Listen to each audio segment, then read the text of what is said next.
So before this video begins, I do have a quick little announcement slash news update of what's going to be going on with me over the summer.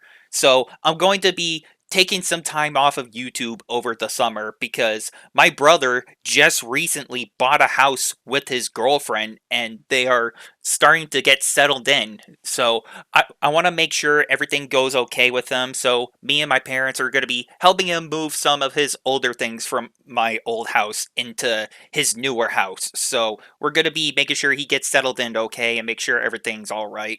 So if I disappear from the face of the internet for a while, you folks will now understand why. So I just wanted to get this announcement out of the way. So I'm not going to be on YouTube as much over the summer, like I've said, because I want to make sure everything goes okay with my brother and his new home. So I figure I'd give you folks a little bit of a heads up on what's going on with me personally before we get started with this video. So with this announcement out of the way, let's get on with the topic of today's video. So Elden Ring NightReign has just released, and already there's been a lot of controversy slash negative feedback surrounding this game. And there are some people that are enjoying this game, but a lot of people have been absolutely just hating on Elden Ring NightReign, at least for what I'm aware of. So for this video, I kind of just want to talk about some of the basic criticisms that this game has been facing from a lot of people that have been complaining online about. One of the biggest complaints that a lot of people have been talking about is the lack of crossplay, because the way that this game was advertised and the way that this game was marketed to people, I guess is the best way to put it, is that this is supposed to be a co-op based game. And if you don't have a group of friends that play Souls-like games, then you have the option to play solo. But a lot of people have been complaining about there being no crossplay in the game because this game is heavily surrounded to be co-op based. So you can play with your friends and you can play with a lot of people. But unfortunately, you can't play crossplay with people on Xbox, PlayStation, or PC for that matter. And a lot of people have been calling out from software for this, and they're like, dude, what the hell are you doing? You advertise this game to be co-op based. We want to play with some of our friends on different platforms. We don't want to play with other people only on PlayStation. We don't want to play with people only on Xbox or PC for that matter. We want to be able to play with some of our friends on different platforms. We don't want to be limited to just one platform exclusively and only play with that group of players. You know what I'm saying? I mean, say what you will about games like Call of Duty and Fortnite, but at least Call of Duty and Fortnite have crossplay, and at least you can actually play with your friends if you so choose on different platforms. And if you don't, that's fine. You still have the option to play solo. At least games like Fortnite and Call of Duty have the option for crossplay, so you can play with your friends on different platforms. The next biggest issue I want to talk about for this game is the scaling when it comes to playing with other players. So if you're like, let's say in a group of 3, and it's you, one other friend, and you have a rando person in your party, and that random player left because they had a skill issue, or if their plug was pulled and they lost connection, or whatever, if your third random teammate lost connection to the game, you and your friend are going to be stuck in a 2-player co-op session that has been scaled for 3 players, so it's going to be much harder to deal with those enemies. Or if you're playing the game solo, like I personally like to do, then the game is still not properly balanced for solo play.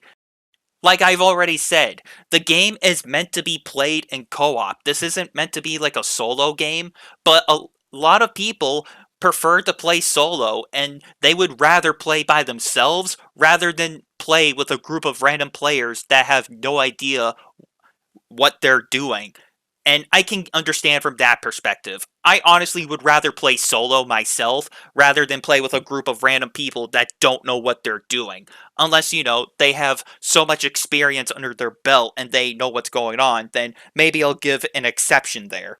But even then, man, the fact that this game does not have duos or crossplay at launch, like that right there is going to seal the deal for a lot of people, and that will be their decision. And they'll be like, okay, well, if it's not going to have literally these basic features at launch, and I don't want to play with one random person that could possibly screw up the run for me and my friend, if that's going to be the case, then I'm just going to avoid this game.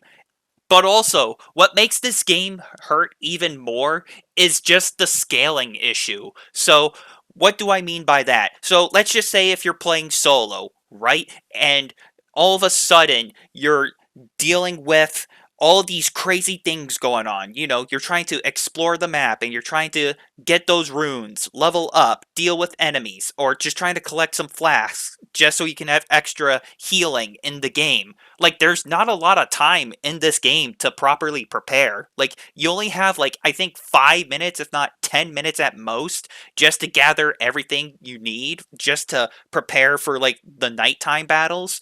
That's not a lot of time. It's not going to be enough time for people to get the weapons they need or get the proper build that they want for their character class. It's not enough time for people to get properly equipped before the big battle, because one wrong move and your run could be completely over and it could be very frustrating. You know what I'm saying? Like, if you had like maybe 20 minutes of like exploration time before like the first nighttime battle, like if you had more time to explore during the day, and if you had more damage that's scaled in solo play, so like you deal extra damage because you're playing by yourself and not with a group of friends, then I feel like that would be like a fair compensation. You know what I'm saying?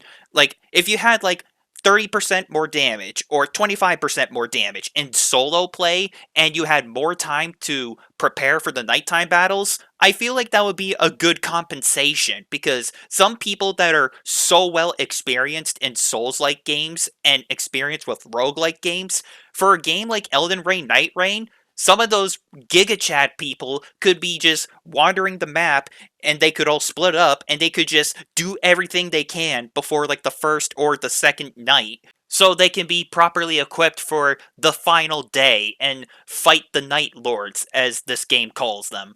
Like I've already said, if you're playing solo and you had like a bigger increase in damage to compensate for your two missing allies in the game, and if you had more exploration time, I feel like that could help mitigate some of the negativity.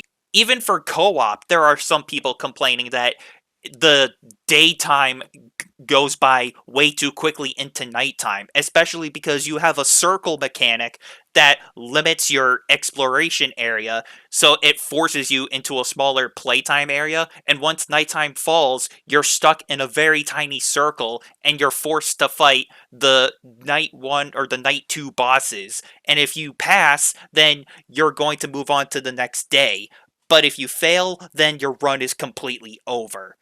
Now, at least from what I'm aware of, despite all of these negative criticisms to the game, is Elden Ring NightReign a horrible game? Absolutely not. And is Elden Ring NightReign a great game? Absolutely not. I mean, there are some moments in this game that are really awesome, don't get me wrong, and then there are also moments in this game that are just really stupid. I mean, I do want to try to focus on some of the positives for this game, because there are some genuine positives for this game that are really cool. A good example, seamless co-op. This is a feature that people have been begging for years in a Souls-like game, and now we finally have it in NightReign. I mean, games like the original Elden Ring had co-op, but it was kind of limited. So like if you and a friend wanted to go to another area in the open world, it was basically limited by some random wall of light or whatever bullshit it was, and you couldn't properly explore the full open world, and it was basically limited to one area whenever you were in co-op. So you have to redo the entire co-op session over and over in a different area just to properly get the co-op experience in the original Elden Ring. But of course, here in NightReign, there's none of that nonsense. Once you get a party started before the game, you can actually explore the entire area in this game. So you and the friend can go off to one area while your third person can go off to a different area, or you can all just travel together and take down bosses together. This is how seamless co op is supposed to work. You're supposed to travel anywhere you want with your friends or with your group so you can do whatever you want together.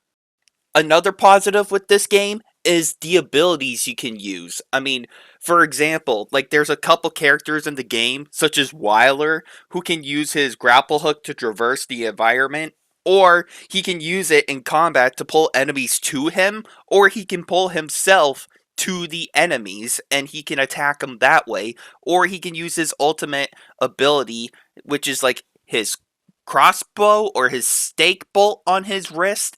I'm not sure how to properly pronounce it. It's an exploding bolt on his wrist where you stab it at an enemy and it goes boom. That's pretty awesome. I know he's the default character in this game, but it's pretty fun to play as Wyler. I mean, you also have characters like Guardian, who's supposed to be like a tanky character, but not really a tank. You also have ranged characters like Iron Eye, who's supposed to be focused on like range combat, and one of his abilities is supposed to like mark an enemy so you can deal extra damage to the enemy that's marked. And he has like an ultimate ability where he pulls out a gigantic bow and arrow and just completely destroys anything that stands in his way, which is very hilarious to me. Now, there is one more positive I do want to talk about. The Night Lords in this game, alright? So, the Night Lords are supposed to be like the main antagonists, like the big bosses of the game. So, once you complete the first two nights and you make it to day 3, that's when you'll have your opportunity to face the Night Lords. And the Night Lords are all really awesome. I think they're pretty cool. I mean, one Night Lord I will say that can be very frustrating, especially in solo, is the first one. So, the Night Lords, they're not meant to be played in solo. They are meant to be handled in a group of friends. And if you try to go solo against, like, the Night Lords, especially the first one, which is, like, the three-headed wolf, I believe, good luck, because they're gonna split up and they're all gonna each individually munch on your booty cheeks until they're so numb you die. You know what I'm saying? But other than that, I mean, that's basically all I got for this game. I mean, there are some positives, there are some negatives. I can understand why some people are on edge about this game, and I can understand why some people really like this game. Personally, I thought this game was going to be a complete mess from the start, which, I mean, if you're playing solo, it can be, but I'm pretty sure they might try to balance it out. I don't know. But what I do know is that this game, it does have some moments where it is genuinely fun, and I give credit where credit's due. I was worried about this game at first, but now that I put some time into this game, it's actually a lot of fun, I'm gonna be honest. And of course, it does have its downsides, don't get me wrong. I mean, this is a game that is meant to be played with a group of friends. You're not meant to play this by yourself, because if you do, then you're not gonna have a good time. So, I do plan to do an honest review for this game at some point in the future, but of course, I'm gonna need to get more footage for this game before I even consider doing something like that. But other than that, I mean, that's basically all I gotta say. So, Elden Ring, NightReign, it's definitely a decent game from what it is for my first impressions, but there are some things that could be ironed out, and there are some things that can be fixed if From Software really wants to commit to this game. So, with this being said, thank you everyone for watching and for listening. And until next time, I'm talking about Elden Ring NightReign, and I will see you all later.